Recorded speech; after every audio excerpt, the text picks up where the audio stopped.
Arne, first of all, update on Endo. How is he? What's the seriousness of the injury that he suffered the other night? Yeah, foot injury. We still need to do some assessments, but it's clear and obvious that he will be out for quite a long time.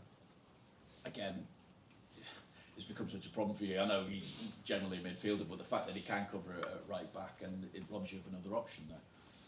Yeah, but don't forget that he's a good centre back and a good midfielder as well. So and it's not as if in those positions, if you look at the number 6 position or the 2 centre back positions, we are quite vulnerable over there as well if something happens. So yeah, let's try to make sure players we have stay fit now. How does it all impact your thinking in terms of managing minutes? Because you're going Sunday, Wednesday, Saturday, but then of course you do have 8 days before you then face Nottingham Forest in the Premier League. Yeah. Yeah, not the first time this season that we have to play 3 games in 7 days, and I said many times, it's part of being a top club, a big club, that you play a lot of games. But 3 and 8 is already better, and some teams have 3 and 9.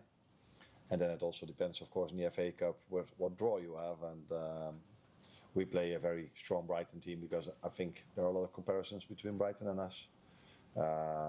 They absolutely don't deserve to be in the position they're in at the moment. They play so much better than the league table shows. Almost every game they're competitive and deserve more than they get. So yeah, it's another challenge and another. I just said to Tony yesterday evening, it took me a long time before I could fall into sleep because I was constantly considering what options I have for the lineup or what I should do. Because indeed, do you play the same players again or the others? Is this a moment for the others? With which others? In which position? So I need another 24 hours to decide on the lineup. I take it then priorities come into it as well. So where does this competition come in terms of priorities? Because we would always assume in this situation that you're in this season that maybe Champions League qualification, league position is the priority this season. So what are you weighing up in terms of your priorities? We've got 3 priorities: FA Cup, Champions League qualification, and the Champions League. But we're also aware of the limited options we have. So in terms of the squad, so the load management is important as well, because the last thing we could use right now is another injury. But yeah, that is always the difficult balance for a manager, including his performance staff and medical staff. What is the best decision to make every single time. And it is also true that it wouldn't be for the first time that a player could get injured if he has to play 3 games in 7 days. But yeah, it happened also many times that a player could just play 3 games in 7 days. So that's the challenge we're having. But the most important thing is we have to train today, see how the players doing, listen to them, how they feel, and then make the best possible decision.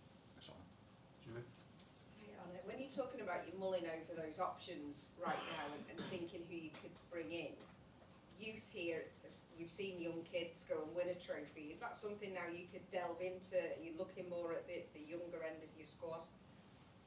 I'm looking always at them because yesterday they trained again, all of them. But on a serious note, a few of them come closer and closer to first team football, and a few of them already had it with Rio and Trey. Games like this could be an option for them as well. But like I said, it's finding the right balance between, because we do play a very strong and good team with Brighton tomorrow. And finding the right balance in who to play is something we're going to think about even more today. With it being a Premier League opposition in the FA Cup as well, does that make it tougher for you and give you more questions? Yeah. Yes, of course. Yeah. Yes, of course. Yeah, if we would have had a different opponent today and tomorrow, then I maybe would have made other choices as well. Yeah. Carl? So this might be an obvious one, but how important has your captain been during this spell? We talked about sort of load management stuff. He's played nearly every minute of every game. He always turns up. You know, how vital has that been for you this season? Vital of course, because not even looking at the amount of options we have at centre back, because if he's not playing, there are no options left. Same for Ibu, by the way. Although Joe is coming back now, but he's been fit every single time, and I've said this before, how big of an accomplishment that is for a player of his age, because he's not the youngest anymore, plays every 3 days. But that's not a coincidence, because if I look at how much work he puts in on a daily basis to recover, to be ready for the next, immediately when the game finishes, till the moment the next game starts. And I've said before that it's always harder to stay fit in a season where you have where a team, and he as well, had so many setbacks. So it tells you a lot about what he does off the pitch in recovery, but definitely also about his mental strength, that he's able to stay with the team, and not only stay with the team, but also bringing in very good performances and lead the team, as he always does, on and off the pitch, by example. And that is also what he did Wednesday night in Sunderland. You've spoken many times about improvements in both boxes, and obviously he's now becoming a threat. You know, attacking set pieces, scored again on Wednesday night, got the winner. So that's an important attribute to have. I would almost say in the current Premier League, it's the only attribute you should have. Doing set pieces well. Yesterday, I again watched the game where set pieces were almost part of everything that happened during the game. So yes, Vital, he scored one against Bournemouth, scored now one, and has already scored a few important goals for us this season. Definitely last season as well from set pieces. So yeah, he's a big threat in the air, offensively and defensively. Is really important for us, and not to concede. So yeah, Vital, and I hope he will score many more for us in set pieces this season. Just to follow up on that, has your opinion on set pieces changed this season? Seeing how effective other people have been, has it made you change your thinking? My first thought through my head was no, because I've always said set pieces are it's almost impossible to win a big game of football with a negative set piece balance. And Premier League, every game is now a big game because the strength of the league. So, but looking at how where the league has gone to, I should maybe not say no. I should say yes, because it's yeah. I cannot stop talking about the importance of set pieces. It's every single day. It's so obvious. You have asked me multiple times what the difference is between our Champions League performance and our Premier League performance now. The most simple answer is set pieces, because in the Champions League we're top in set pieces. In the Premier League we're completely bottom, and that reflects in the league table as well.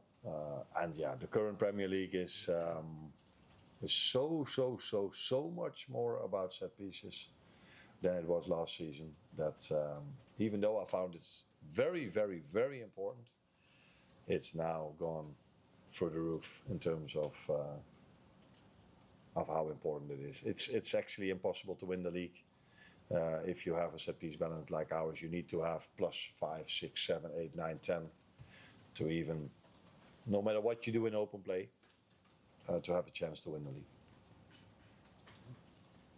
Hello Arne, after the game in Sunderland, where you played without your Hungarian players for the first time in the season, what qualities or dynamics could return to Liverpool's game, obviously if you bring back them to the team, and how important might those be against Brighton? For a moment I thought we won because of all different reasons, but now you tell me what the reason was why we won. Yeah, right. That's not no, these two have been very, very important for us, so this is definitely a joke. How important these two have been for us? Was that your question? Yeah, and what dynamics or what qualities will them bring back to the team if you play them again? The energy both of them bring is very important to the team. Milos is, I think, has shown this season that defensively is very, very solid, able to defend 1v1s against the best wingers in the world. And more we see what we saw in Bournemouth as well, that he's an offensive threat as well, that he has the power to go up and down, also to be an offensive threat. Dominic, I could almost say I cannot stop talking about him. All the quality he has, that is close to ridiculous. So off the ball, on the ball, can score a free kick. His work rate is at another level off the ball. So not only the way he runs, but the intensity he presses with, that's unbelievable. And I think we can all see how much technique and how much game insight he has. So if you are able to play right fullback, defensive holding midfielder, offensive midfielder, right winger, then you must have so many qualities if you're able to play in all these positions. So yeah, he's been vital for us this season and last season, by the way. And he will continue to be that for the upcoming season, like Milos. All right, thank you. Hi Arne, you mentioned at Sunderland that the away fans helped the team over the line in that last period of the game, but it felt like there was a greater calmness and assuredness about the team defending that late lead compared to the game against Manchester City. I think Curtis Jones came on and completed 100% of his passes, but you maintained an attacking threat. I think Sunderland only had one shot after the 75th minute. What do you need to do to make sure that that's the blueprint for how you deal with those situations in future? Yeah, but I think City only had one shot after we scored against them. But that was immediately a goal, and that changes the momentum, that changes everything. So margins have been so small for us this season. Every single time when the other team has a bit of a sniff in the game, all of a sudden they score, and we need to put so much in it before we are able to score. I didn't see that many difference in the last 20 minutes than I saw against City. The big difference was that the first time they arrived after us scoring the 1-0, it was a goal. Before that, we were challenging them in their box to score the second. So yeah, the margins are really small. I think there was a moment that was definitely after 1-0 when Ibu was in a fight with Robbie inside our box. And I felt he lost it, and then Ibu could still put his leg in front of him and played the ball. That is the margin. If that is not happening, he turns and might score because it would have been a bigger chance even than the one Bernardo Silva had. But Ibu defended it perfectly. But those are the small margins we are talking about, and yeah, I see a lot of football and I see a lot of chances being missed, but that's not happening a lot with our opponents this season.